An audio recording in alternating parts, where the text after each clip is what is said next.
Hello, America. This is Phil again here. It's my name, Phil, like Dr. Phil. I always tell people I'm the solution to most people's problems.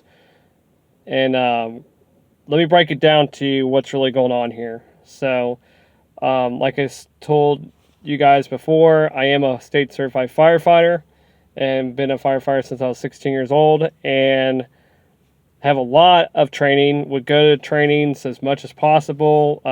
In the fire department, we have training sessions, usually be held in the evening at whatever firehouse you work at. This could continue education basically, but when I became homeless, and the first time around, because it's been probably about 3 times since I've been homeless, and it's been hell trying to get something with having a first illegal eviction on my record.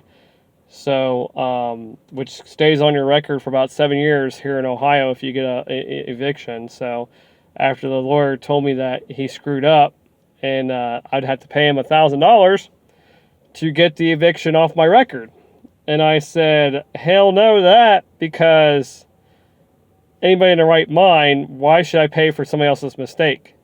He's the lawyer. He made a mistake. He admitted it to me verbally. I tried to get him to write something up, type something up stating that. He refused to. Told me he was going to go to the court system and try to get it figured out. Well, you're here to find out.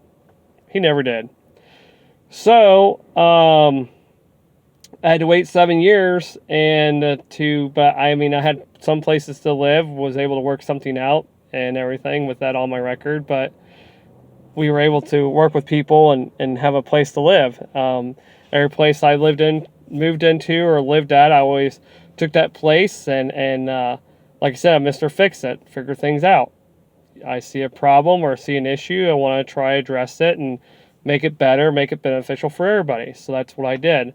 And I would always take these houses that me and my ex-girlfriend and my stepdaughter would be living in and make them a home. Doing the landscaping, little odds and ends inside the house, little odds and ends outside the house, working with the landlord and getting things figured out, making sure the grass is cut and, just taking care of the property, because that's what's expected of you. When you rent a property from somebody, you have a responsibility as a renter to take care of the property just as well as the landlord. So, and did that and still got screwed over by landlords after I put all this energy and effort on top of working my full-time jobs and then coming home and then, working extra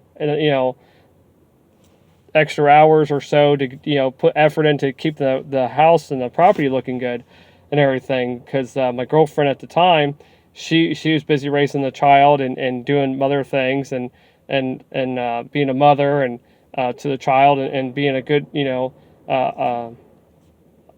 basically a woman to take care of the house. And, she did her job duties and everything, but we shared the workload. It wasn't just, I worked and pay the bills and then she took care of the house. We did it together. We worked together, and when I had time off, my job was to help take care of things with her and work together as a team.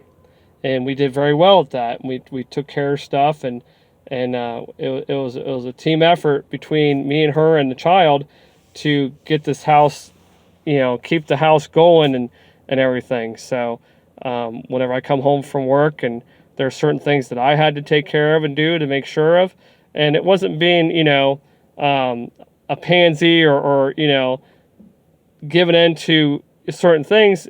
That's what a man should do. A man or husband or boyfriend that's in a relationship should, help out the person who he loves and wants to be with. And that's what I did. No matter how tired I was, working 12-hour shifts, or if I was out on a house fire all night or all day, or working at the firehouse, had a lot of calls at the fire department, I still came home and did my part. And together we had a great thing going. Not everybody's perfect. We're human. We make mistakes. And that's one of the reasons why she is my ex-girlfriend, but she chose to be my ex-girlfriend. I tried to get back together with her. Yes, I made mistakes and things that I do regret, which I may do a video on that down the way here.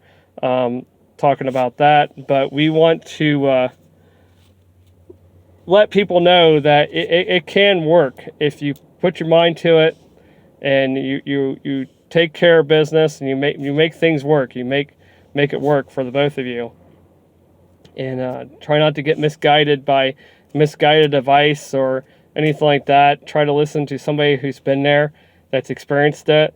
Like they say, we learn from experiences. So, but that back in October of 2015, I got evicted.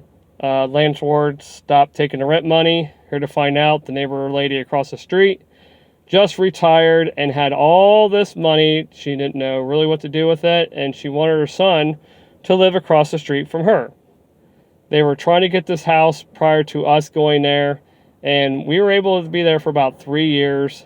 Like I said, we did a lot of work to it. We put a lot of money into it. We had a land contract to buy the property, buy the house, and whatever money we put in towards rent, we went towards like the down payment and everything. But the landlord was trying to sell a $70,000 house for $80,000. Well, the bank wouldn't loan us $80,000 because that's not what the house was appraised for. Excuse me. So I couldn't get a mortgage. So therefore, we still had the contract as a rent to own, basically. And so once things got figured out with that, it was going pretty good. And then come the third year, it just seems like halfway through the year, things start going downhill. 6 months into it. And here to find out, the lady across the street who just retired, has all this money and wants her son to live in that house, was talking to the landlord because I guess they used to work together. So they basically, convinced the landlord to stop taking our rent money, which I had the rent money, but because I didn't put in escrow, and therefore we got evicted, landlord stopped taking the money, and there's times where things happen to the house or property that was his responsibility that he pinned back on us and told us that we had to take care of it, like the front porch collapsing, dang near about almost put somebody in the hospital over it. The crawl space flooded. They were up at Lake Erie. Told us we had to take care of it, which I had to go buy a pump, a $50 pump, and we had a whole crawl space full of water, and it was making us sick. My stepdaughter has asthma, and she was not feeling very well, and they had to go stay over her mom's house temporarily until we got the crawl space, good to go so we can come back into the house. And just certain things like that. And it's like, I could take care of the front porch. I have no problem helping out. But, if I owned a house or, I would take responsibility. But he told me he would take care of it. Don't touch it. And it was dang near about a week before he did anything about it. And so we had to go through the garage to get inside the house, and we couldn't go through the front door, or we had to close it off and make sure nobody walked up on there and got injured or hurt because of what was happening, So we ended up going to court over that and everything, and it just after putting all that effort into the house and fixing it up and doing a lot of improvements that the landlord should have took care of, but we got money off our rent for it, so it kind of worked out and everything. But did I get compensated for any of that? Nope. I just get a eviction on my record because I didn't put my money in escrow, and because the landlord just stopped taking my money because I think the lady offered him to buy the house or something, which we were in the process of buying it. So there's actually a legal thing there. I could have fought it and everything else, but just as well as I do, lawyers are so expensive anymore. It's not worth your time or effort because by the time the case is over with, you're still broke as hell, and you're just sitting there going, okay, did I get justice or not? So that's why you got a lot of people now self-representing themselves because they can't afford the ins and outs of a lawyer and everything. So it's that little mechanic joke, like I said, you want to lube up because the Snap-on guy's here. So Same thing with a lawyer. You want to lube up because the lawyer's here because he's about ready to take all the money out of your ass and everything. So, like, pretty much bend over and grab your ankles and kiss your butt goodbye. So, I hate to be realistic, but you know just well as I do, that's exactly how it is. And we need more people out here to tell how it is straight to the point. And we need more of that. And I think we'll have a better country because of it. Because look at Trump. Trump told people how it was. He was straight to the point, didn't beat around the bush, told you how it was. And if you don't like it, sue him. He's like, don't let the door kick you on the way back. Don't let the door hit you on the way out. It's just ridiculous. It's nonsense. It's pure BS. Why people think they can do whatever the hell they want because it fits their narrative and not yours. And it's like you can't do that. It's not my way or the highway. You gotta have working solutions, working ideas, tactics, and things to get taken care of. I mean, look at the military. They wouldn't be where they're at if it wasn't for tactics or methods or way of doing things to win wars or to take care of the enemy, the Satan, the evilness, that's trying to feed us and make us lose our freedom. It's just, once again, I'm speechless. I just have no room for words.